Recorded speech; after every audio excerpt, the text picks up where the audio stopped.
Bienvenidos a Lo que el ajolote cuenta, el rincón donde las leyendas y los misterios de México cobran vida. Hoy, viajaremos en el tiempo hasta las sombras de Coyoacán, un barrio lleno de historia, pero también de secretos oscuros. Si alguna vez has caminado por sus calles empedradas, quizás hayas sentido que algo te observaba, que el viento te susurraba historias olvidadas, historias de lo sobrenatural.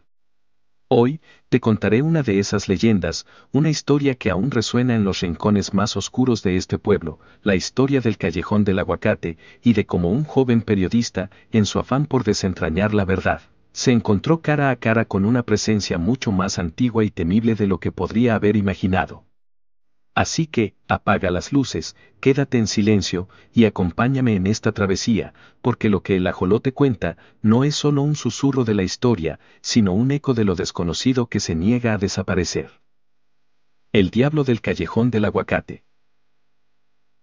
Era el año de 1900 en Coyoacán, un pueblo enclavado en el corazón de la Ciudad de México que, a pesar de los cambios de la modernidad, seguía conservando su aire colonial y tranquilo.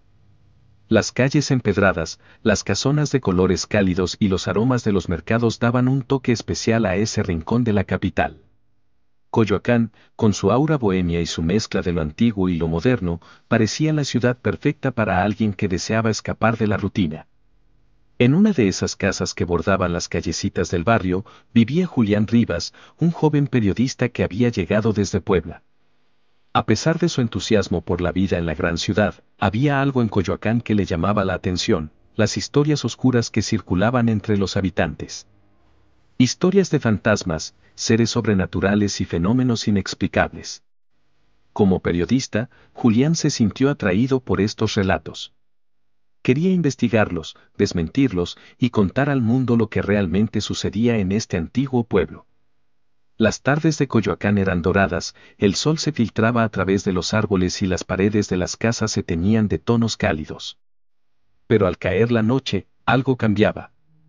El aire se volvía más denso, y las sombras, al parecer, cobraban vida propia. A Julián le contaron sobre el Callejón del Aguacate, un pasaje escondido entre dos casas en el corazón de Coyoacán. Un lugar, según decían, maldito por el mismo diablo. El misterio del Callejón del Aguacate. Los viejos del barrio hablaban en susurros sobre el Callejón del Aguacate. Decían que aquel lugar tenía una historia oscura. Algunos aseguraban que, por las noches, una figura sombría, un hombre con un sombrero de copa alta y capa negra, se paseaba por allí. Nadie conocía su nombre, pero todos coincidían en una cosa, su presencia estaba ligada al mal, algo que no debía ser observado demasiado de cerca. Julián, curioso y deseoso de descubrir la verdad detrás de las leyendas, comenzó a investigar. Conversó con los vecinos más antiguos, aquellos que recordaban las historias de su juventud. Un anciano, que vendía flores en la plaza de Coyoacán, le susurró al oído: «Muchacho, no vayas al Callejón del Aguacate. No es un lugar para curiosos. El diablo camina por allí». Julián, en lugar de asustarse, se sintió más intrigado. Decidió que esa misma noche iría a investigar por su cuenta. Tomó su libreta de notas, su pluma y salió con determinación. Al llegar al callejón, la atmósfera cambió. Todo parecía más oscuro, el aire se volvía más pesado y el silencio, palpable. Al principio, Julián no vio nada fuera de lo común. El Callejón del Aguacate era solo un pequeño pasaje entre dos casas viejas, de paredes cubiertas de musgo y puertas que ya habían perdido el brillo de antaño. Pero mientras caminaba, un escalofrío recorrió su cuerpo. Había algo en el aire que no podía identificar, como si el tiempo se hubiera detenido por completo. En el fondo del callejón, más allá de la oscuridad, podía ver una silueta. Al principio pensó que era un juego de luces, o tal vez su imaginación, pero a medida que se acercaba, la figura se hacía más definida. Un hombre alto, vestido con una capa negra que rozaba el suelo, y un sombrero de copa alta que le cubría el rostro. Julián intentó llamar su atención, pero el hombre no se movió. Cuando Julián estuvo lo suficientemente cerca, pudo ver que el hombre no tenía rostro. O mejor dicho, su rostro parecía estar envuelto en sombras densas, como si la oscuridad misma lo estuviera consumiendo. Solo unos ojos brillantes, como brasas ardiendo, eran visibles. El hombre levantó su brazo lentamente, señalando a Julián. La voz que salió de su boca no era humana, era profunda, gutural, y resonó en las paredes del callejón. ¿Qué haces aquí, mortal?, dijo la figura, con una sonrisa que Julián no pudo comprender. Era una sonrisa maligna, llena de poder. Julián intentó hablar, pero las palabras se le atoraron en la garganta. La figura avanzó hacia él, y con cada paso que daba, el aire se hacía más frío y denso. Algo estaba mal, muy mal. El joven intentó dar un paso atrás, pero no pudo. El suelo bajo sus pies parecía volverse pegajoso, como si las piedras del callejón lo estuvieran atrayendo. La figura levantó su brazo, y el viento comenzó a soplar con fuerza, trayendo consigo un aire helado que parecía cortar la piel. La voz del ser resonó una vez más, como un eco antiguo y lejano. He estado esperando mucho tiempo, joven. Muchos vienen aquí, buscando respuestas que no están preparados para recibir. Este lugar es mi hogar, mi dominio. Tú, como tantos otros, has osado entrar. Y ahora, te has convertido en parte de la historia de este callejón. La historia de este callejón es mucho más antigua de lo que crees. Durante siglos, he permanecido aquí, en las sombras.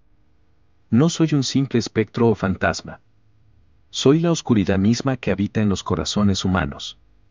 La tentación, el deseo, el miedo, todo eso me pertenece. Cada alma que ha caído en este callejón me ha hecho más fuerte. Y tú, joven periodista, no serás la excepción. No importa cuánto corras, lo que has visto aquí te seguirá. El diablo no se olvida de aquellos que lo miran a los ojos. Julián, aterrorizado, dio media vuelta y comenzó a correr. Las sombras parecían perseguirlo, envolviéndolo en cada rincón del callejón. A cada paso que daba, sentía que algo lo seguía. No era una presencia física, sino un peso, una sombra que se adhería a su piel y a su alma. Cuando finalmente logró salir del callejón, la ciudad parecía diferente. Las luces de Coyoacán titilaban a lo lejos, y el aire, aunque menos denso, seguía cargado con algo que no podía identificar. Pero lo peor no fue la sensación de miedo, sino la marca que sentía en su pecho. Como si el encuentro con la figura del callejón lo hubiera marcado de alguna forma. Un peso invisible, que lo acechaba. Esa misma noche, mientras dormía, las pesadillas lo acosaban. Veía la figura del hombre de sombrero, sus ojos rojos brillando en la oscuridad. Y escuchaba su voz, cada vez más cerca: te estaré esperando. Siempre. Julián no volvió a pisar el callejón del Aguacate, pero la marca en su alma nunca desapareció. Decidió abandonar Coyoacán, pero cuando se marchó, el mal no lo dejó en paz. Años después, comenzó a escuchar rumores de otros curiosos que desaparecieron en ese mismo callejón. Algunos decían que el diablo nunca se había ido. Otros aseguraban que la figura del hombre con el sombrero seguía esperando, acechando a los que osaban mirar. El callejón del Aguacate sigue allí, en algún rincón oscuro de Coyoacán. Y aquellos que se atreven a acercarse, nunca regresan del todo. Porque, como Julián aprendió esa noche, hay lugares donde la oscuridad no perdona, y el diablo no olvida a sus víctimas. Y así termina la historia de Julián Rivas, un joven que quiso desentrañar los secretos de un callejón maldito, pero encontró algo mucho más terrible. Tal vez, si alguna vez visitas Coyoacán, te atrevas a caminar por ese callejón oscuro, o tal vez no. Porque lo que el ajolote cuenta, puede ser más real de lo que imaginas.